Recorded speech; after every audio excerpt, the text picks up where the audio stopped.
और तकरीबन 4 लाख अभ्यर्थियों की दौड़ की प्रक्रिया इसमें समाप्त हो चुकी है।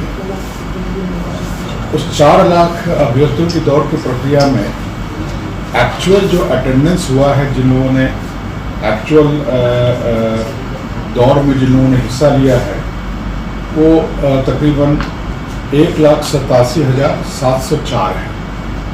तो ये 4 लाख तक के करीब रोल नंबर तक की दौड़ हुई है, और रोल नंबर नहीं, मतलब 4 लाख संख्या में दौड़ हुई है, रोल नंबर आगे पीछे हो सकता है।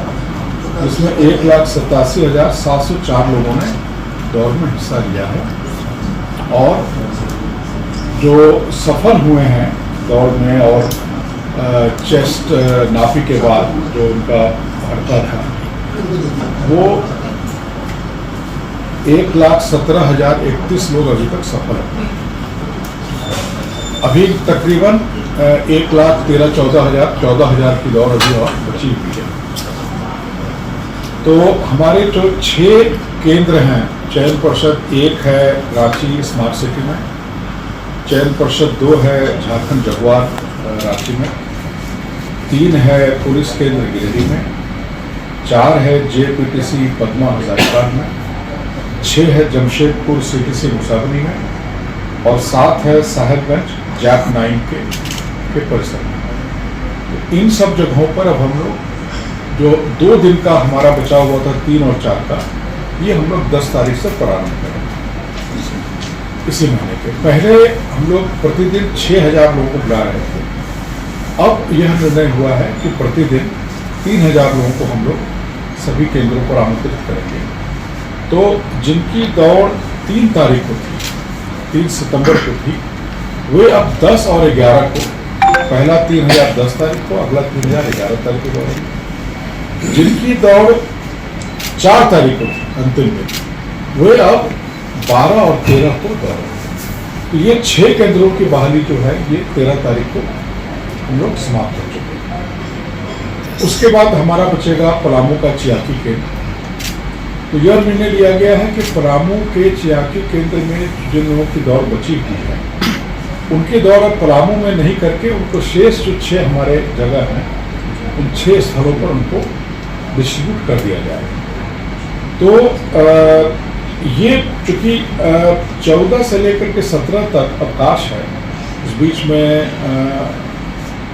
मिलादुन नबी का भी पर्व है, और विश्वकर्मा पूजा है, और संभवतः कर्मा का भी डेट निकला हुआ है।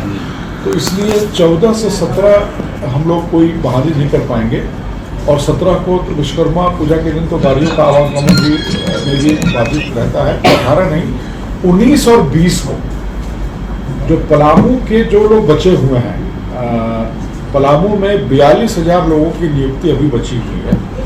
उस नियुक्ति को शेष 6 केंद्रों में 19 और 20 तारीख को संपन्न किया जाएगा।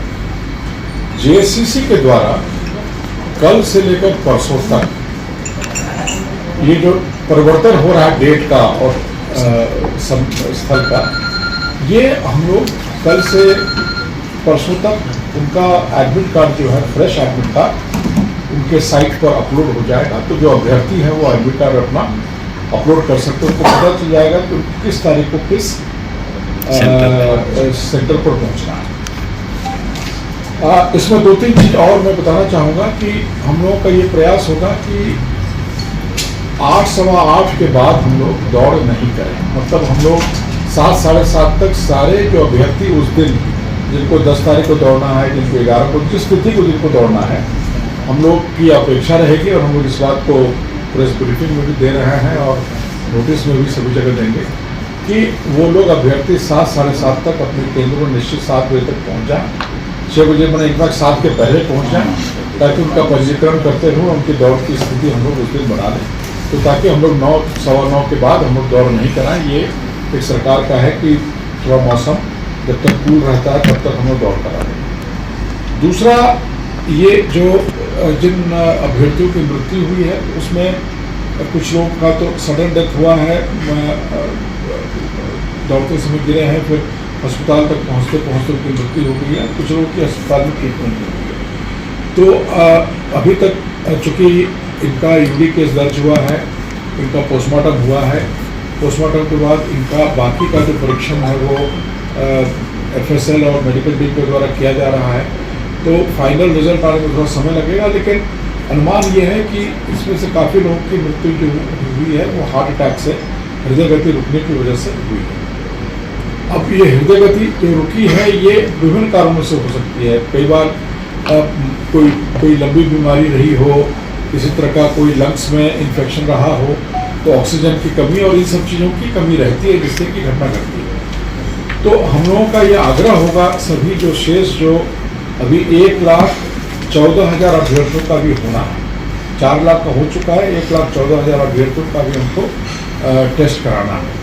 तो जो शेष बचे अभ्यर्थी हैं उनसे हम लोग आग्रह कर रहे हैं आपके माध्यम से कि अगर किन्हीं को कोई मेडिकल कंडीशन है, अगर कोई कभी बहुत बीमार पड़े हों, कुछ लोगों को एरिथमिया का जो धड़कन दिल का तेज हो जाता है दौड़ने पर, एक्सरसाइज करने पर, जो धड़धड़ी जिसको हम लोग कहते हैं, जो धड़कन तेज हो जाता है, तो अगर किसी को कोई इस तरह का मेडिकल कंडीशन है तो उनसे आग्रह होगा कि एक बार अपने चिकित्सक से परामर्श कर लें कि उन्हें ये दौड़ में शामिल होना चाहिए, नहीं होना चाहिए। ये उनका निजी एक तरह से परामर्श है। ये मतलब हम लोग एनफोर्स करने का हमारे पास कोई लीगल राइट नहीं है और कोई हमारे पास कोई साधन भी नहीं है। जितने भी हमारे जो 6 जो ये जगह हैं जहाँ पर टेस्ट होना है, वहाँ यह भी निर्णय लिया गया है कि जो आपने देखा होगा ऑक्सीमीटर जो होता है जिससे कि हम ऑक्सीजन और पल्स रेट नापते हैं, और BP की मशीनें जो है वो भी अब हम लोग पर्याप्त मात्रा में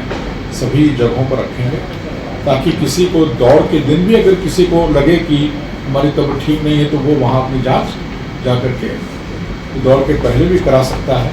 जिसकी भी इच्छा होगी वो अपना टेस्ट करा सकता है कि उसका रक्तचाप का क्या पोजीशन है, उसके ऑक्सीजन सैचुरेशन क्या है उसके बॉडी में, वो निर्णय ले सकता है। तो हम लोग यही प्रयास है कि हम लोग 10 तारीख से जो शेष जो हम लोग का जो 1,14,000 करीब तकरीबन कैंडिडेट बचे हैं जो कि शामिल नहीं हुए हैं अभी तक, जिनका डेट 3 और 4 और उसके आगे के दिनों में था, वो हिस्सा लेंगे। और हम लोग इसको 13 तारीख तक 6 केंद्रों का और 19 और 20 को जो पलामू के जो शेष बचे हुए थे उनको 19 और 20 तक हमें संपर्क करा करके हमें इसकी सूचना DFC से। पलामू का सिर्फ जो स्थल है वहाँ हम लोग नहीं करा रहे हैं। कैंसिल मतलब उसको कैंसिल मतलब नहीं मतलब स्थल कैंसिल, स्थल तो हम लोग पलामू नहीं कराएंगे। पलामू को चेंज करके हम लोग बाकी 6 जगह डिस्ट्रीब्यूट। ये आपकी उंगलियां भी बरतेंगी। ये देखिए सर, A1 क्वालिटी का सीमेंट लगा रहा हूं मैं।